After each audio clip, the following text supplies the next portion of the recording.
आप देखिए, बक्सर में 1 सीट देखिए, बक्सर में बल्कि आपको हाँ 1 सीट, सिवान में 2 सीट, देखिए सारण में भी 1 सीट। नहीं, बिहार में जो माले हैं और खासकर जो आप ये आरा का इलाका बता रहे हैं, ये जो इलाके पड़ते हैं, आरा है, सिवान, इन इलाकों में कम्युनिस्ट, मुझे नहीं पता था कि कम्युनिस्ट पार्टी की इतनी वहां पर पकड़ हो सकती है। जब मैं खुद गया था, मैं खुद सरप्राइज हुआ था जब मैं गया, लोगों के मुंह से मैंने माले माले सुनना शुरू किया वहां पर। अमित, अभी एक बड़ी खबर ये आ रही है जो कि अभी आप अपने स्क्रीन पर देखिए, 126 सीटों पर रुझान के आधार पर एनडीए ने अपनी बढ़त बनाई हुई है, जबकि महागठबंधन ने 109 सीटों पर अपनी बढ़त बनाई हुई है। ये गैप बढ़ता जा रहा है। अगर रुझान इसी तरीके से रहे तो स्पष्ट बहुमत की तरफ एनडीए बढ़ेगा, और अगर ऐसा होता है तो शायद बधाई के संदेश देवेंद्र को भी बहुत सारे मिलते हुए दिखाई देंगे तमाम उन नेताओं से जो अभी भी भारतीय जनता पार्टी को लेकर लगातार कहते रहे हैं कि वो अच्छा प्रदर्शन कर रही है, और साइलेंट वोटर की थ्योरी भी शायद सही साबित होती दिखेगी। और एग्जिट पोल करने वाले सभी लोगों को एक बार फिर से विचार करना पड़ेगा कि आखिरकार कहां चूक हुई और कैसे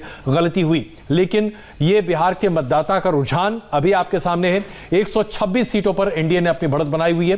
भारतीय जनता पार्टी अभी दूसरे नंबर की पार्टी है, 66 सीटों पर अपनी बढ़त के साथ। आरजेडी 69 सीटों पर अपनी बढ़त बनाए हुए है। और यहां पर जो सबसे बड़ा सरप्राइज है वो है जेडीयू। 52 सीटों पर जेडीयू ने अपनी बढ़त बनाई हुई है, जो कि शायद किसी को उम्मीद नहीं थी। और अगर जेडीयू का, बहुत से लोगों ने कहा इस बार शायद 20-25 सीट पर रुक जाए जेडीयू। बिल्कुल। तो अगर यह स्थिति है जहां पर जेडीयू 52 सीटों पर अपनी बढ़त बना लेती है, तो फिर यह मानना पड़ेगा कि शायद भारतीय जनता पार्टी का जो तमाम अरिथमेटिक था, जिस कास्ट कैलकुलेशन की बात भारतीय जनता पार्टी कर रही थी, वो कास्ट कैलकुलेशन वाकई में सही बैठा।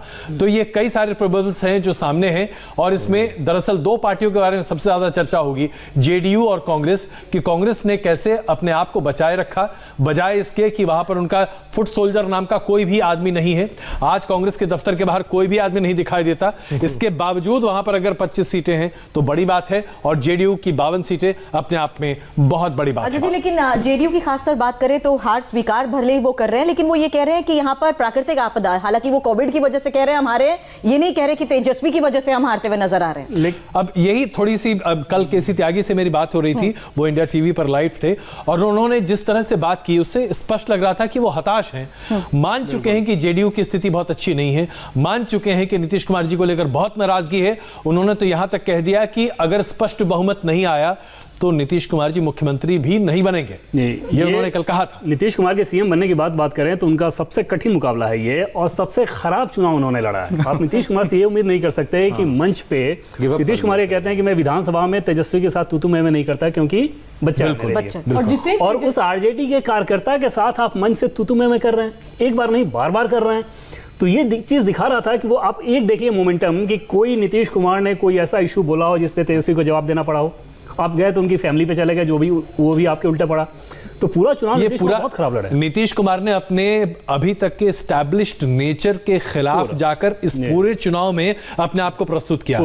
अगर इसके बाद उन्हें वेट मिल जाते हैं तो फिर नीतीश कुमार को अपने नेचर को बदल ही देना चाहिए। वो नरेंद्र मोदी को थैंक यू कहना चाहिए।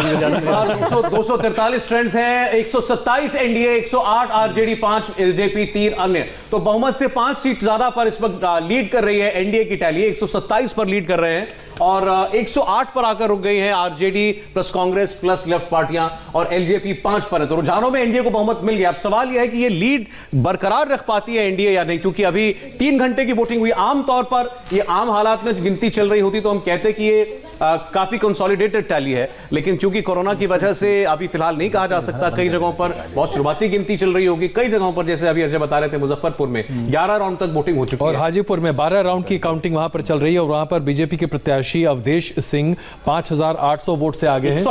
128 एनडीए 128 पर पहुंच गया है, और 107 पर आरजेडी जाकर के रुकी हुई है फिलहाल।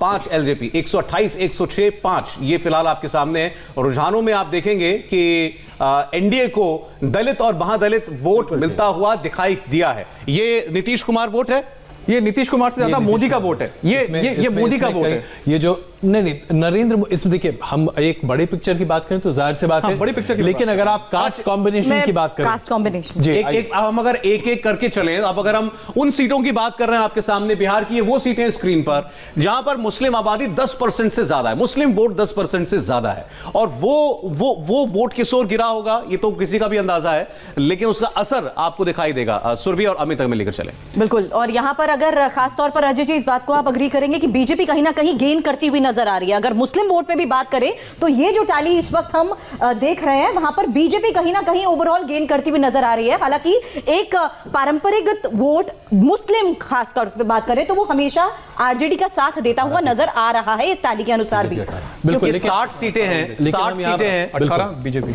नौतन, सिकता, रक्सौल, सुगौली, मोतिहारी, चिरैया, ढाका, शिवहर, परिहार, सुरसंड, बाजपट्टी, हरलाखी, खजौली, बाबूबरई, बिस्फी, मधुबनी, राजनगर, सुपौल, छातापुर, फारबिसगंज, अररिया, जोकीहाट, सिकती, बीजेपी के 18 बहादुरगंज, ठाकुरगंज, किशनगंज, कोचाधमान, अमौर, जहां पर एआईएमएम आगे है, बाईसी, कसबा, सब 10% मुस्लिम वोट वाली कॉन्स्टिट्यूएंसीज हैं। तो यहां आपको काफी बटा हुआ मामला दिखाई देगा।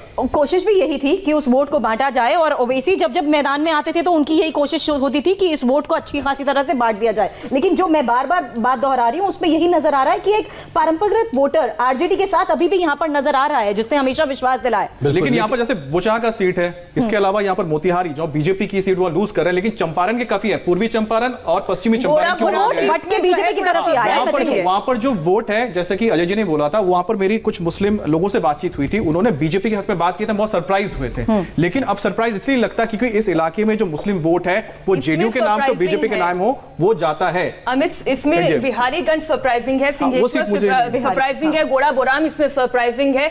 अच्छा, अली नगर में आप देखिए वीआईपी का कैंडिडेट आ गया। अब आप ये समझिए कि ऐसा नहीं है कि जो चीज हमने सोची थी एग्जैक्टली उसी तरीके से वोट पड़े हैं। वीआईपी के कितनी सीट्स हैं गिनना चाहिए, वीआईपी के सीट्स यहाँ पर देखिए कितने हैं। आप हसनपुर देखिए ना, हसनपुर में अभी भी जो है जेडीयू लीड कर रही है, जबकि हम ये उम्मीद कर रहे थे यहाँ पर टैली चेंज होगी, लेकिन यहाँ चेंज नहीं हुई, अभी भी जेडीयू लीड कर रही है, अभी बीजेपी लीड ही कर रही है। बिल्कुल, ये बहुत कंफ्यूजिंग तस्वीर अभी शायद हम